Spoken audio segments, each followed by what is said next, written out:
Today is the feast of Saint Rita or Margarita of Cassia. She's the patroness of impossible situations. I knew there was someone to be a rival of Saint Jude, but so she is.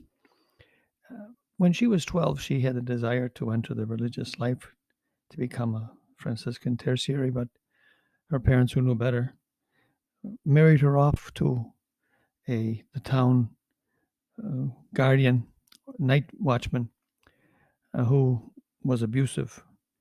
She married at 18, and he was miserable to her. And she bore him two sons, twins. And then her husband was murdered. And you think that would have been the end of her problems, but it only began because her son swore to take vengeance. So she prayed and prayed that she would preserve her sons in love of Jesus, and they both died. And then she pursued her desire into the convent, and it turns out that the murderers of her husband had relatives in the convent, and she couldn't get there. So she did the only logical thing. She talked to the saints and asked them to intercede. And of course, she was able to not completely reconcile, but allow the families to at least let her into the convent and to begin her life as a nun. You'd think everything is sweetness and joy after that, but in her foolishness, she asked God to let her suffer like Jesus suffered, and she received the gift of the crowning of thorns in her forehead. And she lived in the end of her life 4 years, the last 4 years of her life, only eating the Eucharist and bedridden. And someone asked her, what would she like? And she said, well, just go to my house and get a rose from the garden. But this was the middle of January, there are no roses. But the foolish man went to the garden of roses and our garden in the house, and there he found one rose.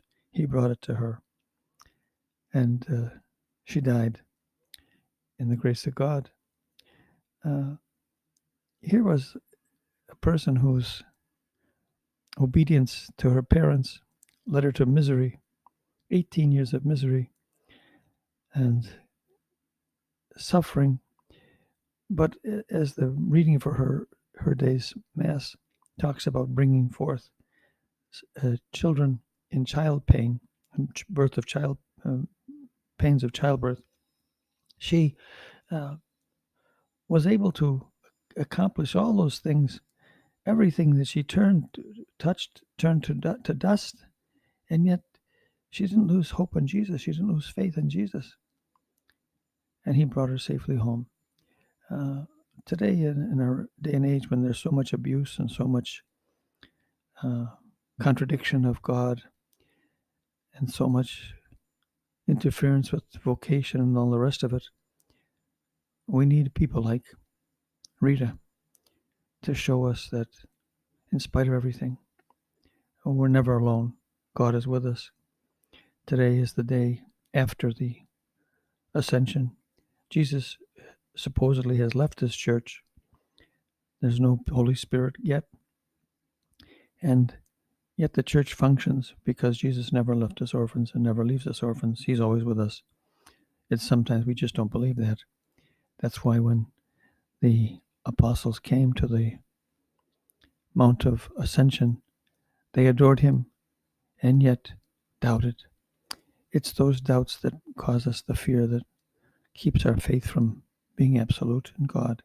Let us ask God to give us that faith, as Rita had, that no matter how our life seems to have no meaning or purpose, that God sees it and God works it out and eventually brings about the vocation that God is calling to us, which is really holiness, no matter which way it comes to us.